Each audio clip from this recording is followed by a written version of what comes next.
ദൈവത്തിന് സ്തുതി.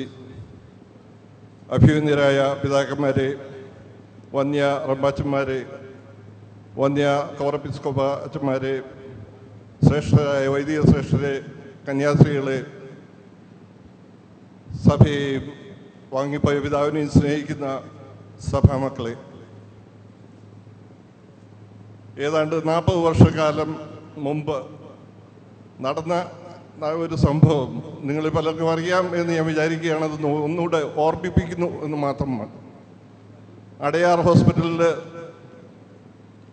ക്യാൻസർ രോഗം വന്ന് മരണവുമായിട്ട് ഏറ്റുമുട്ടുന്ന അവസരത്തിൽ രാത്രിയുടെ നിർണായക നിമിഷത്തിൽ 4 പരിശുദ്ധ പിതാക്കന്മാർ കടന്നു വന്നു. അതിലൊന്ന് പരിശുദ്ധനായ പാമ്പാടി തിരുമേനിയായിരുന്നു. നമ്മളൊരു കാര്യം മനസ്സിലാക്കണം, പാമ്പാടി തിരുമേനിയുടെ ജീവിതത്തിൽ ഈ വന്യപിതാവിനെ കണ്ടിട്ടില്ല. ഈ വന്യപിതാവ് തൻ്റെ ജീവിതത്തിൽ പരിശുദ്ധനായ പാമ്പാടി തിരുമേനിയും കണ്ടിട്ടില്ലായിരുന്നു. എന്നാൽ സ്വർഗോന്നതങ്ങളിൽ തീരുമാനങ്ങൾ എടുക്കുന്നത് വളരെ വർഷങ്ങൾക്ക് മുമ്പ് തന്നെയാണ് എന്നുള്ള ഒരു സത്യം വിളിച്ചു പോകുന്ന ഒരു സംഭവമായതുകൊണ്ട് മാത്രമാണ് ഇത് അനുസ്മരിക്കുവാൻ ഞാൻ ഈ അവസരം വിനിയോഗിക്കുന്നത്. പരിശുദ്ധനായ പാമ്പാടി തിരുമേനി കൈക്ക് പിടിച്ച് എഴുന്നേൽപ്പിച്ചു എന്നാണ് ഈ വന്യപിതാവ് സാക്ഷ്യപ്പെടുത്തിയിട്ടുള്ളത്. എന്താ കിടക്കുന്നത്, എഴുന്നേറ്റ് വാ.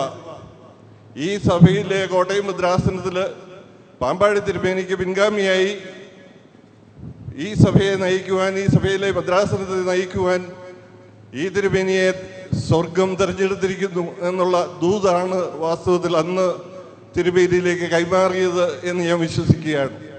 അന്ന് മലങ്കര സഭയിൽ ആരും സ്വപ്നത്തിൽ പോലും വിചാരിച്ചിട്ടില്ല KG ജോർജ് അച്ഛനെ ഒരു റബ്ബാനാക്കണമെന്നോ അല്ലെങ്കിൽ ഒരു മെത്രാപ്പൊലീത്തയാക്കണമോ എന്ന് ചിന്തിച്ചിട്ടില്ല, ആഗ്രഹിച്ചിട്ടില്ല, ആലോചിച്ചിട്ടില്ല. ആ ഒരു സന്ദർഭത്തിലാണ് ഈ സ്വർഗീയമായിട്ടുള്ള ദൂത് ഇദ്ദേഹത്തിന് പകരുവാനായിട്ട് ദൈവം തിരുമനസ്സായത് എന്നുള്ളത് ഒരു സത്യം മാത്രമാണ്.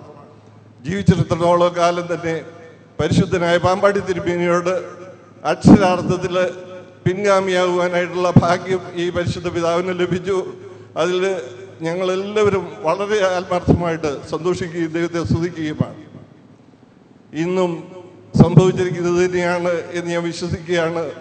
പരിശുദ്ധനായ പാമ്പാടി തിരുമേനി വിളിച്ചു, മതി ഇനി പോര് എന്ന് പറഞ്ഞ് ഏപ്രിൽ 5-ാം തീയതി പരിശുദ്ധനായ പാമ്പാടി തിരുമേനിയുടെ പെരുന്നാൾ ഭംഗിയായി ആഘോഷിച്ചതിന് ശേഷം പാമ്പാടി തിരുമേനി ഒരാഴ്ചത്തെ അവധിക്കാലം കൊടുത്തു, വിളിച്ചു, സ്വർഗത്തിലേക്ക് കയറ്റി എന്ന് ഞാൻ പരിപൂർണമായിട്ട് വിശ്വസിക്കുകയാണ്.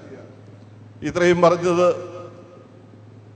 ഒരു തിരുമനസിലെ ഏക സഹോദരിയുടെ ഭർത്താവ് എന്നുള്ള നിലയിൽ മാത്രമാണ്. ഈ പരിശുദ്ധ സഭയും സഭയുടെ പരമാധ്യക്ഷനായ പരിശുദ്ധ കാതോലിക്ക ബാവ തിരുമേനിയും സഭയിലെ അലങ്കാരമായിരിക്കുന്ന എല്ലാ പരിശുദ്ധ പിതാക്കന്മാരും സഭയിലെ എല്ലാ വൈദികർന്നും മുഴുവനായും ഈ സഭയിലെ എല്ലാ വിശ്വാസികളും കാണിച്ചിരിക്കുന്ന സ്നേഹവും ആദരവും ഓർത്ത് ഞങ്ങൾക്കുള്ള നന്ദിയും സ്നേഹവും ആദരവും പ്രകടിപ്പിക്കുവാനും സമർപ്പിക്കുവാനും ഈ അവസരം ഞാൻ വിനിയോഗിക്കുകയാണ്. ഇനി ഒരു വാക്കുകൂടി ഞാൻ പറഞ്ഞുകൊണ്ട് നിർത്തിക്കോളൂ. അഖില മലങ്കര ഓർത്തഡോക്സ് ശുശ്രൂഷ സംഘത്തിൻ്റെ പ്രഥമ സെക്രട്ടറി എന്ന നിലയിൽ ഒരു കാര്യം ഞാൻ പ്രസ്താവിക്കട്ടെ.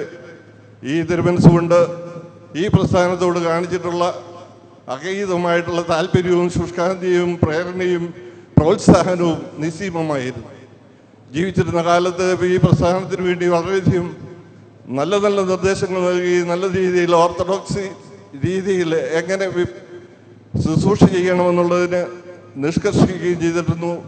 അതിന് എല്ലാ ശുശ്രൂഷകരുടെയും പേരിൽ മലങ്കര സഭയിലെ ശമ്പളം പറ്റിയും അല്ലാതെയും വിശുദ്ധ ആരാധനകളിൽ ശുശ്രൂഷിക്കുന്ന എല്ലാവരുടെയും പേരിൽ, പ്രത്യേകിച്ച് പ്രസ്ഥാനത്തിൻ്റെ പ്രസിഡന്റ് സ്ഥലത്തില്ലാത്തതുകൊണ്ട് അഭിനന്ദനായ ഡോക്ടർ മാത്യൂസ് മാർ തീമോഥെയോസ് തിരുമനസിൻ്റെ പ്രത്യേകമായ നാമത്തിലും ഇതിൻ്റെ സംഘാടകരായിട്ടുള്ള എല്ലാവരുടെയും പേരിലുമുള്ള ആദരാഞ്ജലികൾ ഞാൻ സമർപ്പിച്ചുകൊണ്ട് ഞാൻ എൻ്റെ വാക്കുകൾ ചുരുക്കുന്നു. എല്ലാവർക്കും നന്ദി. ദൈവം നമ്മളെ